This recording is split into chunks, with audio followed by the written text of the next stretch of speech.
ministro das Relações Exteriores, Mauro Vieira, conversou por telefone com o secretário de Estado dos Estados Unidos, Marco Rubio, no último fim de semana para tratar da viagem do presidente Lula a Washington. Lula pretende fazer uma visita oficial à Casa Branca para se reunir com o presidente americano Donald Trump. A ideia inicial era que esse encontro ocorresse neste mês de março, mas diante da dificuldade das agendas, uma data ainda não foi acertada. Entre as pautas desse encontro, o que deve estar em pauta nessa conversa? A decisão do governo dos Estados Unidos em anunciar a classificação de facções brasileiras como o Comando Vermelho e o PCC como organizações terroristas estrangeiras. A classificação ela abre caminhos para sanções financeiras e também para uma cooperação internacional mais dura. Parte da oposição argumenta que esse rótulo poderia acelerar a cooperação internacional, enquanto o governo Lula pretende contestar esse enquadramento. A gente vai conversar agora com a professora do Departamento de Sociologia e pesquisadora também do Centro de Estudos de Criminalidade e Segurança Pública da UFMG, Ludmila Ribeiro. Ela vai nos ajudar a entender um pouco dessas implicações. Bom dia, professora. Quero começar a te perguntar quais as implicações práticas, falando tanto das questões políticas e econômicas de uma possível classificação dos Estados Unidos sobre essas organizações criminosas. A primeira implicação, o grande medo de se classificar essa o PCC ou o Comando Vermelho como organização terrorista, em que medida isso autorizaria o governo norte-americano a realizar uma intervenção como foi feita no caso, por exemplo, da Venezuela. Essa é a maior preocupação propriamente dita, né? Ou seja, o que isso significa do ponto de vista de perdas de soberania, do ponto de vista de alterações em termos dessa liberdade que hoje o Brasil tem do ponto de vista de decidir como gerir esse problema, que é um problema nacional, né? Então, essa não é a primeira vez que isso aparece. No ano passado a gente teve um longo debate se essas organizações seriam ou não seriam terroristas, e aí eu acho que uma grande diferença do ponto de vista, por exemplo, de organizações como o PCC e o Comando Vermelho e outras organizações criminosas existentes, mesmo na América Latina, é o fato de que essas organizações nacionais estão aqui para tomar o poder do Estado. Então, por exemplo, quando a gente olha para o caso colombiano e a gente vê do ponto de vista dessa memória, inclusive bastante fomentada por séries, filmes, livros do Pablo Escobar, era uma tentativa clara de tomar esse poder do Estado. As organizações criminosas brasileiras, como o Comando Vermelho e o PCC, o que eles querem é se aproveitar dessas fissuras do Estado para se fortalecer. Então, são organizações que só existem a partir de uma espécie de simbiose com o Estado, ou a partir dessa ideia de penetração dentro do Estado, né? Então, a gente não tem aí efetivamente organizações que estão tentando disputar com o Estado seu poder e tentando impor o terror. Todas as vezes que os Estados Unidos classificam organizações como terroristas, o que ele começa a fazer é interferir nos negócios internos do país.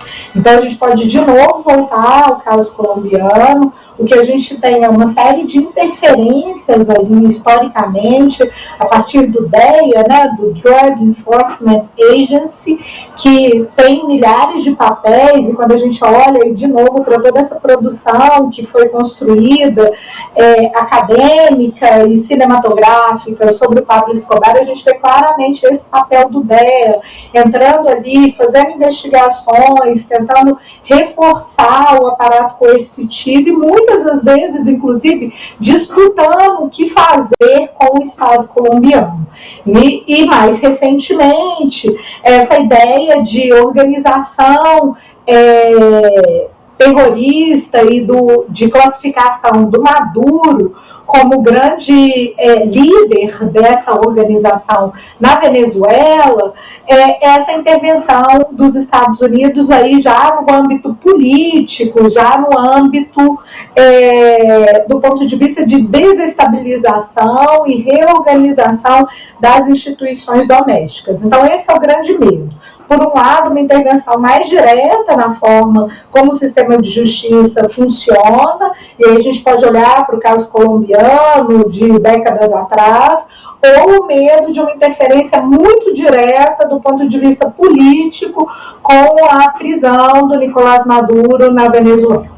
Professora, eu ia falar um pouco sobre isso, mas a senhora acabou adiantando, que é o real interesse dos Estados Unidos, né, nessa classificação, né? A senhora já comentou que poderia, inclusive, aí abrir brecha, né, para uma intervenção, citando, inclusive, aí o caso da Venezuela, que começou, inclusive, com o argumento ali dos Estados Unidos, que era combate ao narcoterrorismo. Mas um ponto em questão, a gente vê parte da oposição brasileira defendendo, inclusive, essa classificação. A senhora começou, inclusive, falando, a gente viu, logo quando começou algumas operações lá no Rio de Janeiro, no ano passado, oposição defendendo essa classificação e argumentando ali por uma cooperação internacional. Mas, de fato, a classificação ajudaria no combate? Qual que é a solução para essas organizações criminosas? Olha, a gente, do ponto de vista acadêmico, a gente tem muita dificuldade em acreditar que essa classificação como terrorista ajudaria no combate às organizações criminosas. Tudo que a gente tem de evidência vai muito no sentido contrário. A gente pode voltar de novo no caso colombiano, que talvez seja o mais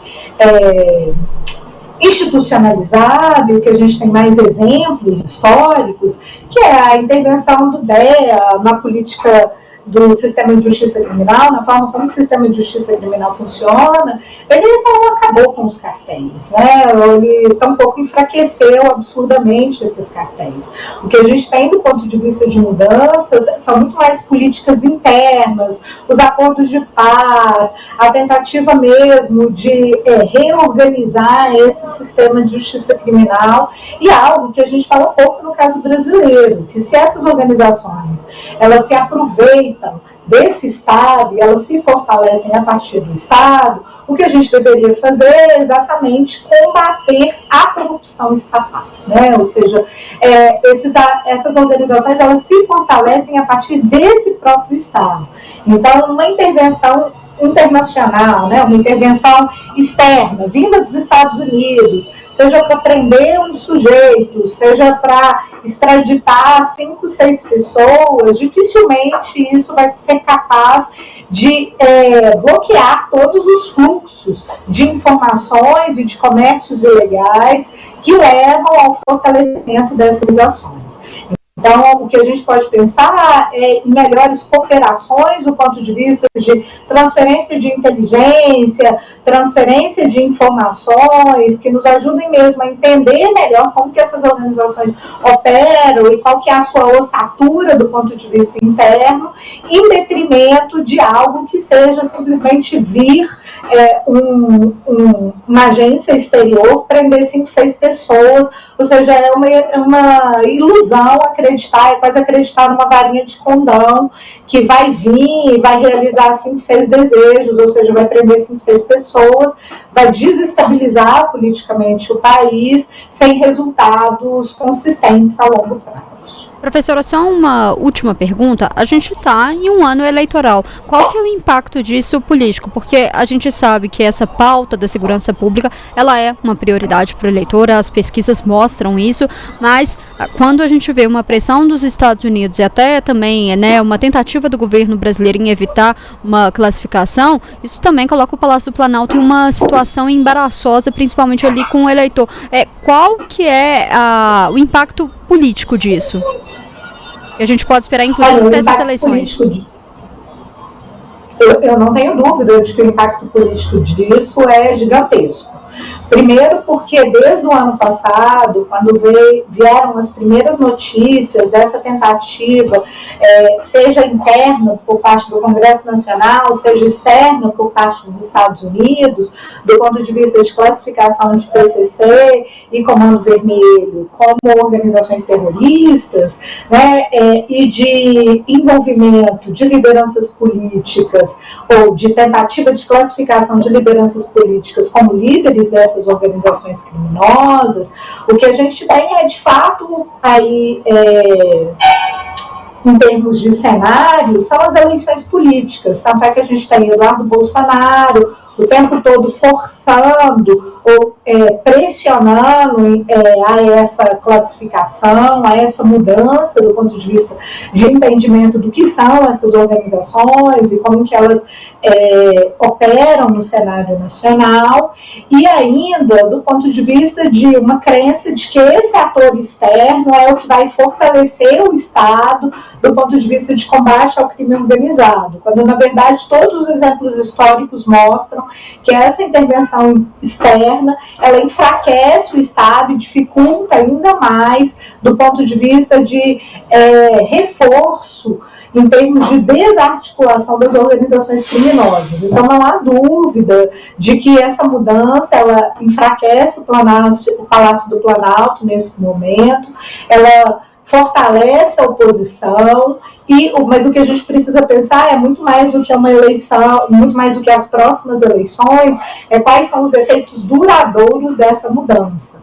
Então, talvez entender que se há essa mudança, mesmo que a oposição saia vencedora nas próximas eleições, talvez ela possa se tornar vítima dessa mesma política, pensando aí no que aconteceu com o Maduro, que foi preso dentro desse entendimento de que ele seria o grande chefe, ou o grande facilitador dessa organização criminosa, que também agora vai entrar aí dentro dessa lógica de organização terrorista.